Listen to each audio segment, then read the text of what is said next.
smooth, kind of like the characters in one of my favorite TV shows, where everyone stays in touch, supports each other, grows together over the years. I thought that adult friendships would be easier because we would be wiser, more mature, more secure, more present. But the truth is that adulthood hit. And friendship looked a lot more like unanswered texts, mismatched life seasons, and the slow unraveling of one's close ties. It felt a lot to me like grief, like longing for something that maybe wasn't really meant for me. And I found myself asking more times than I'd like to admit, is this all that adult friendship is? Is it surface level connections? Is it loving people from afar but rarely seeing them? Is it outgrowing each other quietly and hoping that no one takes it personally? A few years ago, I moved back to the place I grew up, right here in southeastern Connecticut. And what I expected was expansion, that moving home would somehow fill the gaps in my heart with old friends and familiar faces. Everyone had always said they couldn't wait for me to come back or that they wished I had never moved away. I thought that returning home would be a healing kind of reconnection. But July will mark 3 years since we moved back, and I still haven't seen some of those people. And it hasn't been for lack of trying. The truth is, during those first 2 years, I would have given anything for a little casual hello in the grocery store. Even a wave at a stoplight would have meant something to me. But I came to realize that many of the people I longed to reconnect with weren't willing to prioritize friendship and connection the way that I was. And that hurt deeply. But through that pain, I found something far more powerful than the kind of reconnection I expected. I found intentionality. Coming back, I realized that I didn't want dozens of acquaintances or casual catch-ups. I craved something deeper, quieter, a kind of friendship that made space for who I was now, not just who I had been. I learned that friendship doesn't have to be loud, it doesn't have to be daily, but it does have to be chosen. Intentional friendship is the kind where both people say, I see you, I'm here for you. Let's do this life thing together and on purpose. It's a powerful friendship that honors boundaries, holds space, and doesn't need to be perfect to be powerful.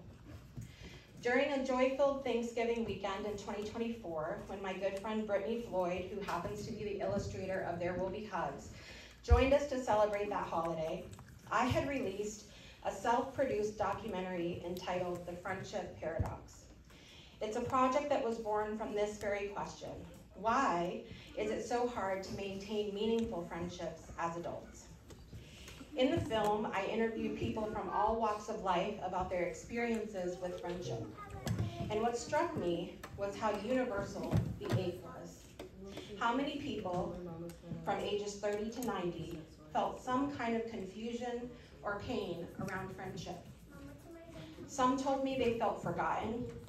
Others said they had hundreds of social media friends but no one to call at 2 a.m. Many said they had people but didn't feel truly known. And that's the paradox, isn't it? That in a world more connected than ever, we are still starving for connection.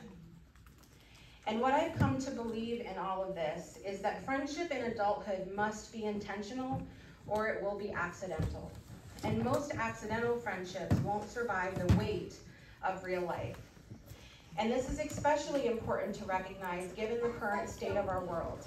Everywhere we turn, we're being pushed to focus on what divides us, differences in beliefs, backgrounds, opinions, or identities. But intentional friendship doesn't start with differences. It starts with what brings us together, with presence, with willingness, and with love. So what does any of this have to do with two koalas and a book called There Will Be Hugs? Everything. Because Kip and Cora, the characters in this story, represent what happens when two souls decide that connection is worth the risk. They don't talk about how different they are. They don't measure worthiness or keep score. They simply show up for each other intentionally. This book may seem simple, but it was written from the most honest place I could create from. It came from that ache. It came from the grief, but it also came from hope. It came from the very real experience of finding a friend, someone who would love me through my mess, who would celebrate my wins, and who believed in the power of intentional friendship just as much as I did. It came from understanding that hugs, whether physical or emotional, are a language of safety, of presence, and of saying, you matter to me. And if I can take a moment to speak to the young people in the room, or maybe the little version of us inside of each of us, I want to say this. As the adults in your life are telling you to go make friends, I want you to know that it's okay to take your time. I wish someone had told me that. It's okay if friendship doesn't come fast or look perfect.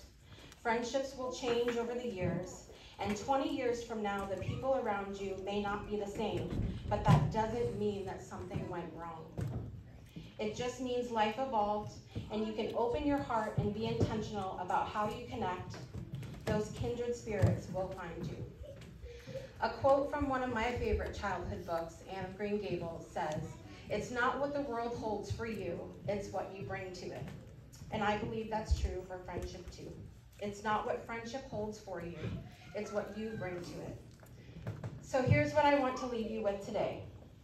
If you have one person in your life that you can count on, love them deeply.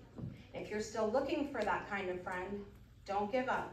But don't settle for accidental connection either. Choose your people. Be someone's Kip, be someone's Cora, and most of all, be the hug. Thank you.